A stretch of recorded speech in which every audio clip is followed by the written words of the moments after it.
Dan untuk membahas dampak tren positif dari rupiah dan indeks harga saham gabungan serta perdamaian antara Amerika Serikat terhadap membaiknya perekonomian dunia termasuk Indonesia, kami akan berbincang dengan Direktur Eksekutif CSA Institute, Bapak David Sutianto. Selamat sore, Pak David.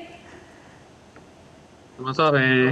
Iya, Pak David, kita mulai dari deeskalasi tensi geopolitik yang terjadi. Apakah deeskalasi dan juga sejumlah sentimen dari global ini mampu membawa confidence dari para investor untuk kembali masuk ke pasar modal kita setelah kita melihat dan juga melalui berbagai volatilitas, Pak? Ya, seharusnya sih ini dapat menjadi sentimen positif ya. Cuman memang market ini melihat ada cukup banyak isu juga di luar sana yang harus mereka pertimbangkan. Di antaranya adalah baru saja kita melihat BI rate ini mulai dinaikkan kembali ya. Dan kemudian kita pagi ini juga melihat tekanan terhadap nilai tukar rupiah juga kembali lagi. Kenapa bisa ada tekanan terhadap nilai tukar rupiah? Karena adanya sentimen dari The Fed yang kemungkinan menahan suku bunga. Bukan berarti sebenarnya kebijakannya menjadi lebih longgar ya, tapi The Fed di pagi ini justru cenderung hawkish, jadi bunganya tetap 3,5 sampai 3,75 dan juga mereka tetap ada potensi untuk bisa naikin kembali tingkat suku bunganya menjelang akhir tahun. Dan ini diantisipasi oleh Bank Indonesia sore hari ini dengan kembali menaikkan BI rate dan itu membuat market melihat rupiahnya tertekan sehingga market kembali sedikit ragu ya terhadap bagaimana nanti market kita akan bergerak ke depannya. Belum lagi ditambah juga adanya kekhawatiran nanti malam kisaran di dini hari itu MSCI juga akan ada announce ya. Nah, announce dari MSCI ini tentu akan sangat dilihat oleh pelaku pasar gitu. Baik, Pak David, kalau kita berbicara soal minyak dunia, minyak mentah yang turun ya, di bawah 78 USD per barrel. Ini apakah juga akan ada penyesuaian di Indonesia sendiri untuk BBM non-subsidi? Apakah ada jangka pendek dan jangka panjangnya bisa terjadi? Ya, jadi begitu mereka damai, harga minyak turun, ini merupakan sentimen yang positif yang cukup besar ya bagi perekonomian kita. Nah, ke depannya kalau misalnya harga minyaknya cenderung stabil di bawah level 80 US dollar per barel, saya rasa Pertamax dan teman-temannya juga harus bisa segera di adjustment. Karena kenapa? Karena kemarin keputusannya sudah tepat dengan melakukan penahanan kenaikan harga minyak. Toh kalau nanti misalkan harga minyaknya kembali diturunkan, nanti daya beli masyarakat juga akan kembali meningkat. Jadi memang dalam hal ini kita melihat memang momen bagaimana pemerintah nanti mengkalkulasikan ulang. Kalau dirasa harganya sudah bisa untuk diturunkan, saya sangat menyarankan untuk segera dikembalikan ke harga normalnya untuk diturunkan supaya apa? Supaya nanti bagaimana daya beli masyarakat itu tetap bisa terjaga dan pada akhirnya pertumbuhan ekonomi kita juga tetap tinggi pada akhirnya gitu. Iya, Pak David, tapi untuk melihat harga minyak mentah dunia, meskipun saat ini sudah berada di kisaran 70 hingga 80 dolar per barrelnya, tentunya tidak bisa langsung serta-merta kita melakukan penyesuaian karena selalu masa ada transisinya, Pak. Kemarin karena sempat menyentuh level 120 dolar per barrel. Nah, Pak, kira-kira dengan kondisi seperti ini, tadi dikatakan secepatnya kalau bisa nanti menyesuaikan. Tentunya ini dengan perdagangan yang terus berlangsung setiap harinya. Sebetulnya untuk kondisi posisi saat ini bisa berlangsung untuk harga saat ini. Adakah exercise kira-kira berlangsung sampai akhir tahun kah atau seperti apa, Pak? Untuk harga BBM yang masih sama seperti kondisi hari ini. Oke. Saya rasa pemerintah harus bisa segera menghitung dan mengevaluasi ya. Jadi dalam hal ini harga BBM tentu ya untuk yang subsidi kan tetap ditahan di harga normalnya, sementara yang non subsidi itu memang harus diikuti dengan harga bahkan harga marketnya. Memang kita baru saja mulai menaikkan dan begitu harga minyak turun memang tidak bisa langsung segera diturunkan. Akan tapi saya rasa pemerintah harus responsif dengan segera mengantisipasi bagaimana pergerakan harga minyak dunia ini agar supaya ekonomi tetap bisa bergerak. Saya sendiri memang memiliki ekspektasi pemerintah bisa segera melakukan normalisasi dalam hal ini mungkin bisa di bulan depan atau lebih cepat lebih baik, tidak perlu menunggu untuk sampai momen di akhir tahun. Karena kenapa? Karena ini momentum pertumbuhan kitanya juga mesti dijaga. Jadi kita masih tetap bergerak dengan cukup positif, itu salah satunya adalah langkah pemerintah untuk tetap menahan harga energi. Nah, karena penahanan harga energi ini membuat ekonomi kita ini tidak terlalu banyak shock seperti kalau kita bandingkan dengan negara-negara tetangga kita ya. Meskipun memang kalau misalnya kita melihat di sisi mata uang rupiahnya, nah ini yang memang masih agak sedikit terjadi yang namanya pelemahan. Tapi kalau misalnya kita melihat kapan kan nanti bisa segera disesuaikan, saya rasa semakin cepat semakin baik gitu. Iya, kalau dari pandangan Pak David sendiri, Pak David, apakah dengan kondisi saat ini minyak mentah dunia justru bisa menjadi manfaat bagi pemerintah untuk mengurangi subsidi atau malah bisa menambah ruang belanja kalau harganya sudah mulai makin turun? Oke. Kemarin saya hitung-hitungan ya, kalau misalnya harga minyak kembali ke $70 per barel, itu setidak-tidaknya kita bisa menghemat subsidi sekitar 50 sampai 100 triliun rupiah. Tergantung kita lihatnya benchmarknya di harga yang mana dan seberapa besar jumlah kuota subsidi ini dilakukan. Nah, dengan penghematan tersebut, saya rasa ini akan sedikit memberikan ruang bagi fiskal kita. Karena kenapa? Karena dengan kenaikan yield saat ini, tentu fiskal kita juga nanti beban utang kita juga mungkin akan mengalami kenaikan karena yieldnya mulai naik ya. Lalu kemudian juga ada pelemahan dari nilai tukar juga. Nah, tapi dengan adanya penurunan dari harga minyak ini, tentu ini akan diikuti juga penurunan untuk harga-harga komoditas lainnya, yang dimana itu akan memberikan ruang bagi fiskal kita. Jadi kalau misalnya kemarin saya hitung-hitung, itu setidak-tidaknya pemerintah itu bisa free sekitar 50 sampai 100 triliun di tahun ini kalau harga minyaknya tetap stabil kisaran under 80 sampai dengan akhir tahun. Oke, Pak, dengan meredanya tensi geopolitik, tentu ini berdampak juga pada penurunan resiko rantai pasok global dan juga tekanan inflasi energi secara global dan juga berdampak terhadap Indonesia. Dari CSA Institute sendiri, kira-kira Pak, sektor mana yang paling mendapatkan booster ataupun saham-saham mana yang akan mendapatkan booster secara langsung? Karena saat ini pasar modal Indonesia masih sangat dipantau nih Pak. Ya, kalau misalnya kita lihat ya sektor-sektor mana yang akan mendapatkan sentimen positif ya, kita bisa lihat biasanya itu mungkin terkait kalau misalnya penurunan harga BBM pasti terkait dengan sektor basic industry.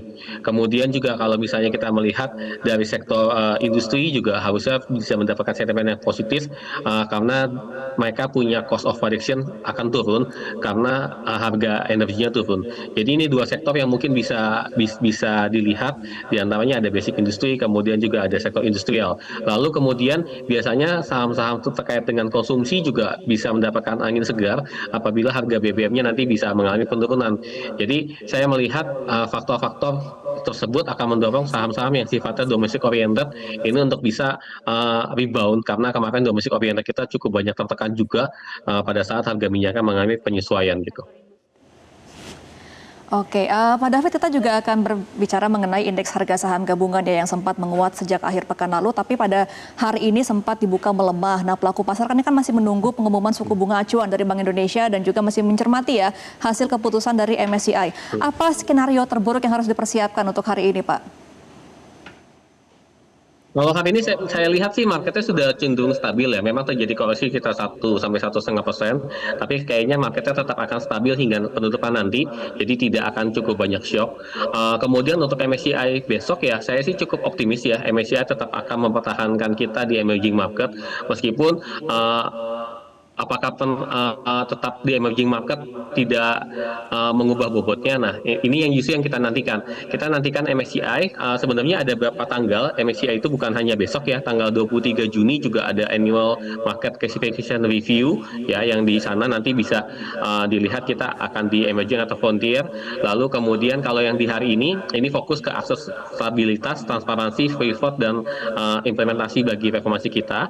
Nah, sedangkan yang paling penting sebenarnya ada di Agustus ya, itu bagaimana bisa review indeks untuk selanjutnya yang akan efektif di 1 September. Jadi harapan kita adalah kalau ini responnya positif ya di 18 dan 23 Juni positif, di 12 Agustus MSCI bisa kembali menambahkan saham-saham baru di dalam indeksnya dia yang akan meningkatkan bobot kita di MSCI. Itu harapan kita. Jadi saya melihatnya harusnya situasinya cukup positif ya, meskipun memang segala hal bisa terjadi, unexpected pun bisa terjadi, tapi kita sebagai investor harusnya tetap bisa optimis.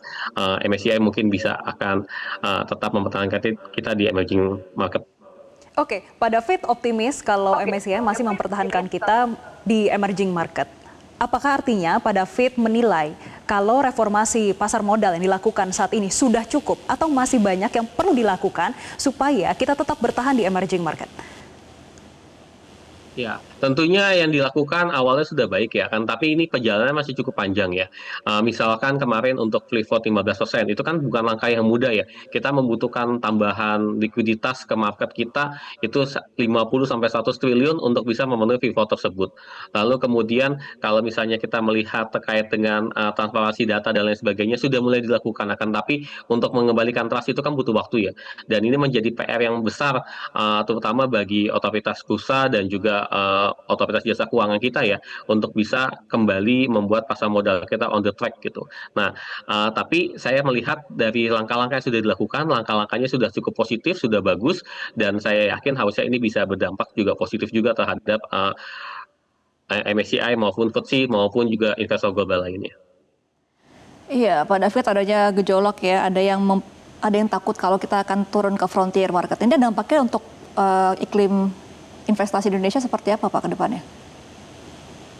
Ya, jadi kalau turun ke frontier ya, jadi kalau misalnya kita lihat frontier, sekarang frontier yang paling tinggi itu sebenarnya ada di Vietnam ya. Dan di Vietnam itu sebenarnya MSCI basis market cap-nya itu juga tidak terlalu jauh ya. Jadi kalau di frontier itu Vietnam itu cukup menjadi raksasa di sana dengan 1.142 triliun.